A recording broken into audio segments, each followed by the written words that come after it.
ಶ್ರೀ ಗುರುಭ್ಯೋ ನಮಃ. ಸದ್ಗುರು ಶ್ರೀ ಸಾಯಿದೇವಾಯ ನಮಃ. ಕನ್ನಡ ನಾಡಿನ ಸಮಸ್ತ ವೀಕ್ಷಕರಿಗೆ ನಾನು ನಿಮ್ಮ ವಾಸ್ತವ್ಯ ಮಾಡ್ತಿರುವ ನಮಸ್ಕಾರಗಳು. ನಮ್ಮ ಈ ಒಂದು ಚಾನಲ್ಗೆ ಸ್ವಾಗತ.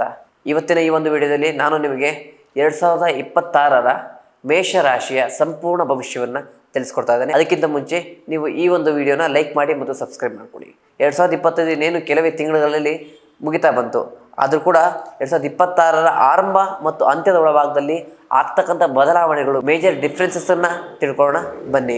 ಮೊದಲನೇದಾಗಿ ಮೇಷರಾಶಿಗೆ ಗುರು ಮತ್ತು ರಾಹು ಎರಡು ಕಾಂಬಿನೇಷನ್ ಮೊದಲನೇದಾಗಿ ಬರೋದ್ರಿಂದ ಎರಡು ಕಾಂಬಿನೇಷನ್ ಏನಾಗುತ್ತೆ ಅಂದರೆ, ಗುರು ಒಳ್ಳೆ ಸ್ಥಾನವನ್ನು ಕೊಡೋದು, ಒಳ್ಳೆ ವಿಚಾರವನ್ನು, ಒಳ್ಳೆ ಕೆಲಸಕ್ಕೆ ಒಂದು ಮಾರ್ಗದರ್ಶನವಾದರೂ ಕೂಡ ಶನಿ ಮತ್ತು ಗುರುವಿನ ಆಗಮನ ಆಗೋದ್ರಿಂದ ಈ ರಾಶಿಯಲ್ಲಿ ಏನಪ್ಪ ಬದಲಾವಣೆ ಆಗುತ್ತೆ ಅಂತಂದರೆ, ಶನಿ ಎಲ್ಲ ಸಮಸ್ಯೆಗೂ ಎಲ್ಲ ವಿಚಾರಕ್ಕೂ ಸೃಷ್ಟಿಕರ್ತ ಅಂತಂದರೆ ಎಲ್ಲ ವಿಚಾರಕ್ಕೂ ಒಂದು ಅಡ್ಡಗಾಲನ್ನ ಹಾಕ್ಕೊಂಡು ಬಹಳಷ್ಟು ಪರೀಕ್ಷೆ ಮಾಡುವಂಥ ಒಂದು ಗ್ರಹ ಆಗಿದ್ದು, ತದನಂತರದಲ್ಲಿ ಗುರು ಎಲ್ಲ ವ್ಯವಸ್ಥೆ ಕೂಡ ಒಂದು ಶುಭ ನಾಂದಿಯನ್ನು, ಶುಭ ವಿಚಾರವನ್ನು, ಹೊಸ ವ್ಯವಸ್ಥೆಗಳು ಆರಂಭ ಮಾಡಲಿಕ್ಕೆ ಒಂದು ಉತ್ಸಾಹ ವ್ಯವಸ್ಥೆಗಳು ಕೊಡೋದ್ರಿಂದ ಎರಡು ಕಾಂಬಿನೇಷನಲ್ಲಿ 50-50 ಇದೆ ಅಂತ ಹೇಳ್ಬೋದು.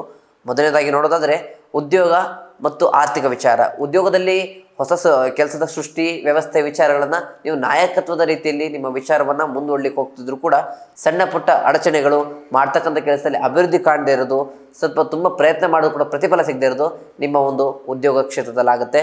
ತದನಂತರದಲ್ಲಿ ಆರ್ಥಿಕ ವಿಚಾರ ಬಂತು ಅಂತಂದರೆ ಮಾಡ್ತಕ್ಕಂಥ ಲಾಭದಾಯಕ ವಿಚಾರಗಳೆಲ್ಲ ಕೂಡ ಲಾಸ್ಗೆ ಕನ್ವರ್ಟ್ ಆಗುತ್ತೆ.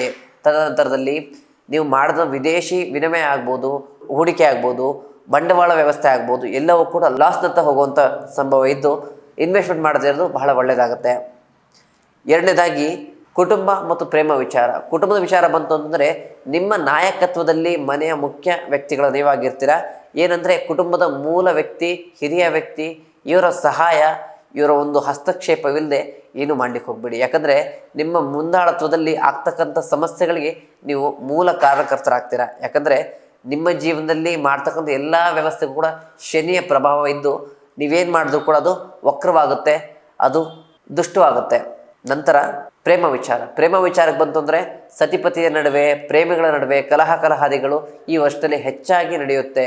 ಇದಕ್ಕೇನಪ್ಪ ಮಾಡಬೇಕು ಅಂತಂದರೆ, ಅತಿಯಾದ ಮಾತುಕತೆ, ಅತಿಯಾದ ವಿಚಾರ, ಅತಿಯಾದ ಆಲೋಚನೆ ಮಾಡದೆ ಶಾಂತ ರೀತಿಯಲ್ಲಿ ಕೂತ್ಕೊಂಡು ಮಾತಾಡಿ ನಿಮ್ಮ ಸಮಸ್ಯೆಗಳು, ಆಗುಹೋಗುಗಳ ಬಗ್ಗೆ ಮಾತಾಡಿಕೊಂಡು ಆ ಪ್ರಾಬ್ಲಮ್ ಏನೇನಾಗಿರುತ್ತೆ ಅದನ್ನು ಸಾಲ್ವ್ ಮಾಡ್ಕೊಳ್ಳೋದು ಭಾಳ ಒಳ್ಳೆಯದಾಗುತ್ತೆ. ನಂತರ ಆರೋಗ್ಯ ವಿಚಾರ ಬಂತು ಅಂತಂದರೆ ಮನೆಯಲ್ಲಿರ್ತಕ್ಕಂಥ ಹೆಣ್ಣು ಮಕ್ಕಳು ಅಂದರೆ ತಾಯಿ ಆಗ್ಬೋದು, ಮಗಳಾಗ್ಬೋದು, ತಂಗಿ ಆಗ್ಬೋದು, ಅಕ್ಕ ಆಗ್ಬೋದು, ಸ್ತ್ರೀ ಸಂತಾನದಲ್ಲಿ ಆಗ್ತಕ್ಕಂಥ ಮೂಲ ಸಮಸ್ಯೆಗಳಿಗೆ ಈ ವರ್ಷ ಯಾವ ರೀತಿ ಸಮಸ್ಯೆ ಕೊಡ್ತಪ್ಪ ಅಂದರೆ, ಆರೋಗ್ಯದಲ್ಲಿ ಸ್ವಲ್ಪ ತುಂಬ ಏರಿಳಿತಗಳನ್ನ ನೋಡ್ಲಿಕ್ಕೆ ಸಿಗುತ್ತೆ. ತಲೆನೋವು ಆಗ್ಬೋದು, ಭುಜನೋವು ಆಗ್ಬೋದು, ಮಂಡಿ ನೋವು, ಹೊಟ್ಟೆ ಭಾಗದಲ್ಲಿ ನೋವುಗಳಾಗ್ಬೋದು, ಅಥವಾ ಆಸ್ಪತ್ರೆಗೆ ದಾಖಲಾಗುವಂಥ ಸಂದರ್ಭಗಳು ಕೂಡ ನಿಮ್ಮ ಜಾತಕದಲ್ಲಿ ಬರ್ತಕ್ಕಂಥ ಸಂಭವ ಇದೆ. ಹಾಗಾಗಿ ಆರೋಗ್ಯದ ದೃಷ್ಟಿಯಲ್ಲಿ ಸ್ವಲ್ಪ ಎಚ್ಚರಿಕೆಯಿಂದ ನೀವಿರೋದು ಬಹಳ ಒಳ್ಳೆಯದು, ಬಹಳ ಉತ್ತಮವಾಗುತ್ತೆ. ಸ್ವಲ್ಪ ಯೋಗಾಸನ ಮಾಡೋದಾಗ್ಬೋದು, ನಿದ್ರಾ ವಿಚಾರವನ್ನು ಸ್ವಲ್ಪ ಅಲ್ಲೆಗಳಿದೆ, ಸ್ವಲ್ಪ ಅದ್ರ ಬಗ್ಗೆ ಗಮನ ಕೊಡೋದು ಬಹಳ ಒಳ್ಳೆಯದಾಗುತ್ತೆ. ಇವರಿಗೆ ಉಪಾಯ ಮಾರ್ಗ ತಿಳಿಸೋದಾದರೆ, ಪ್ರತಿ ಶನಿವಾರ ಶನೇಶ್ವರನ ದೇವಸ್ಥಾನಕ್ಕೆ ಎಳ್ಳೆಣ್ಣೆ ದೀಪವನ್ನು ಸಮರ್ಪಣೆ ಮಾಡೋದ್ರಿಂದ ನಿಮ್ಮ ಜೀವನದಲ್ಲಿ ಬರ್ತಕ್ಕಂಥ ಸಮಸ್ಯೆಗಳಿಗೆ ಒಂದು ಉತ್ತಮ ಪರಿಹಾರವನ್ನು ನೀವು ಕಂಡ್ಕೋಬೋದಾಗುತ್ತೆ. ಒಟ್ಟಾರೆಯಾಗಿ ಇದಾಗಿತ್ತು ಮೇಷರಾಶಿಯವರ 2026ರ ಸಂಪೂರ್ಣ ಭವಿಷ್ಯ. ಮುಂದಿನ ವಿಡಿಯೋದಲ್ಲಿ ಸಿಗೋಣ. ನಮಸ್ಕಾರ.